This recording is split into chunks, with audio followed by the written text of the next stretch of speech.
1 अप्रैल से नया टैक्स कानून, जानिए क्या क्या बदल जाएगा। नमस्कार, मैं हूं आपके साथ आयुषी गुप्ता।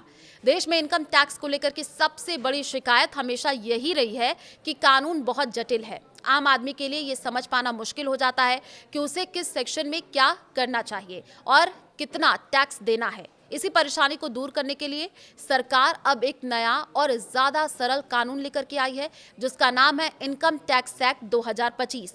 ये नया कानून 1 अप्रैल से पूरे देश में लागू होगा और करीब 64 साल पुराने इनकम टैक्स एक्ट 1961 की जगह लेगा।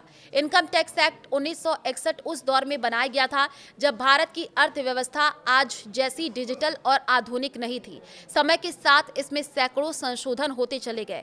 नतीजा ये हुआ कि कानून इतना भारी और उलझा हो गया कि टैक्स भरना तो दूर, उसे पढ़ना भी मुश्किल हो गया। छोटे टैक्स पेयर्स, नौकरी पेशा लोग और सीनियर सिटीजन्स के लिए एक बड़ी समस्या बन चुका था। सरकार का मानना है अब समय आ गया था कि पूरे कानून को नए सिरे से लिखा जाए।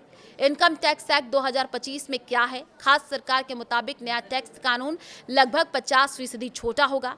इसमें भाषा को आसान किया गया है ताकि आम लोग भी बिना टैक्स एक्सपर्ट्स की मदद के नियम समझ सके।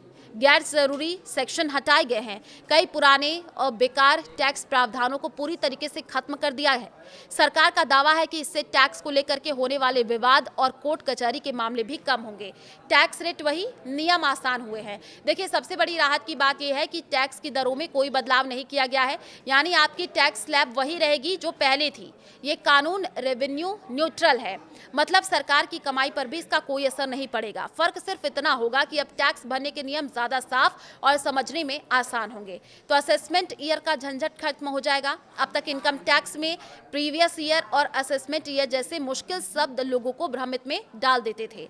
नए कानून में इसे खत्म कर दिया गया है। अब सिर्फ एक ही शब्द होगा, टैक्स ईयर। इससे आईटीआर भरने की प्रक्रिया और भी सरल हो जाएगी। इसके अलावा अगर कोई टैक्स पेयर ये तय तारीख के बाद भी रिटर्न फाइल करता है तो उसे टीडीएस रिफंड पाने का अधिकार मिलेगा, जो पहले आसान नहीं था।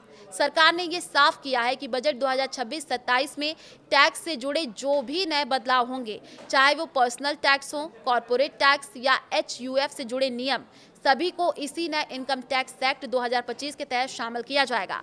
संसद से मंजूरी मिलने के बाद अब इसके नियम और टैक्स फॉर्म तैयार किए जा रहे हैं। पहले भी कोशिश हो चुकी है। देखिए, ये पहली बार नहीं है जब टैक्स सिस्टम को नया रूप देने की कोशिश हुई है। साल 2010 में डायरेक्ट टैक्स कोड लाने का प्रयास हुआ था, लेकिन वो सफल नहीं हो सका। बाद में 2017 में एक कमेटी बनाई गई, जिसकी रिपोर्ट के आधार पर अब ये नया कानून तैयार किया गया है। इनकम टैक्स एक्ट 2025 का मकसद साफ है, टैक्स सिस्टम को सरल, पारदर्शी और भरोसेमंद बनाना। टैक्स वही रहेगा, लेकिन समझना अब आसान होगा। नौकरी पेशा लोग, छोटे कारोबारी और सीनियर सिटीजन्स के लिए ये बदलाव बड़ी राहत माना जा रहा है।